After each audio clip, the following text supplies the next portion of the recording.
राजस्थान के छोटे से गांव रामपुरा में जीवन बहुत सरल गुजर रहा था। यहाँ लोग खेतों से अपना पेट पालते थे।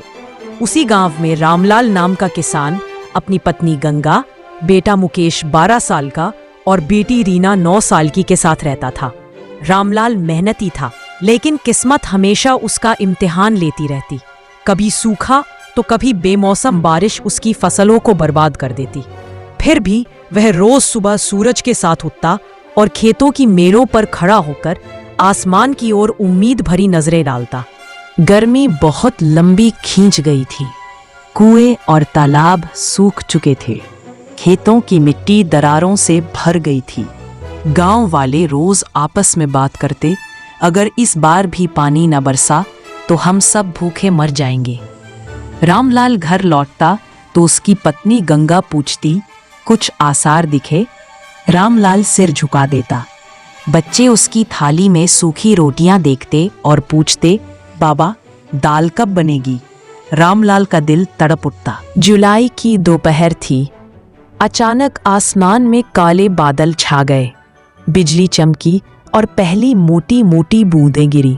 बच्चे खुशी से चिल्लाए, बारिश आ गई, बारिश आ गई। रामलाल खेत की ओर दौड़ा।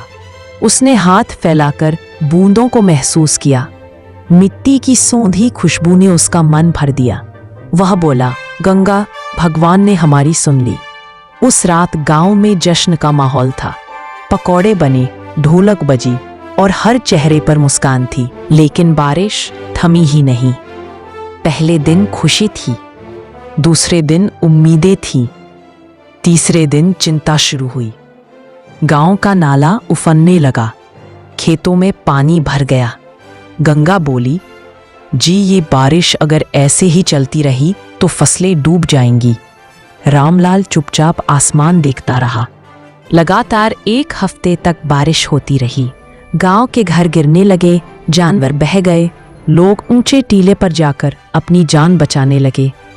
मुकेश ने पिता से पूछा, बाबा आप रो क्यों रहे हो? भगवान ने पानी तो दिया है।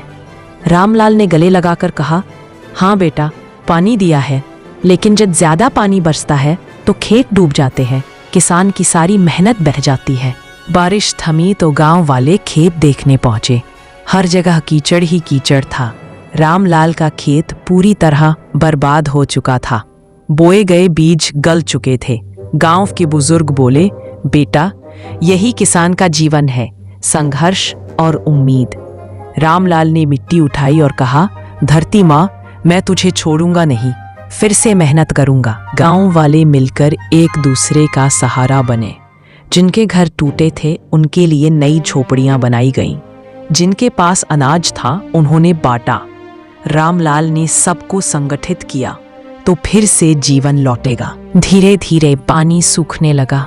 हल फिर से खेतों में चलने लगे। रामलाल और मुकेश ने मिलकर बीज डाले। रीना भी छोटी छोटी लकड़ियां हटाने में मदद करती। कुछ हफ्तों बाद मिट्टी से हरी कोंपलें निकल आई। खेतों में फिर से हरियाली लहराने लगी।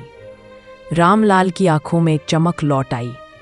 उसने हाथ जोड़कर आसमान की तरफ देखा और कहा, प्रभु तूने मेरी हिम्मत की परीक्षा ली, लेकिन मैंने हार नहीं मानी। यही किसान का धर्म है। गांव फिर से जीवन से भर गया। रामलाल ने परिवार को गले लगाकर कहा, हम किसान हैं, चाहे कितनी भी मुश्किल आए हम हार नहीं मान सकते, क्योंकि हर अंधेरी रात के बाद नई सुबह जरूर होती है। यह कहानी हमें सिखाती है कि किसान केवल अन्नदाता नहीं, बल्कि उम्मीद और धैर्य का प्रतीक है। बारिश चाहे कम हो या ज्यादा, किसान की हिम्मत कभी कम नहीं होती। दोस्तों, ऐसे ही नैतिक कहानियाँ सुनने के लिए हमारे चैनल को लाइक करें, सब्सक्राइब और बेल आइकॉन को ऑन करें और ज़्यादा से ज़्यादा शेयर करें, ताकि आने वाली हमारी नई कहानी का नोटिफिकेशन आप तक सबसे पहले पहुंच जाए।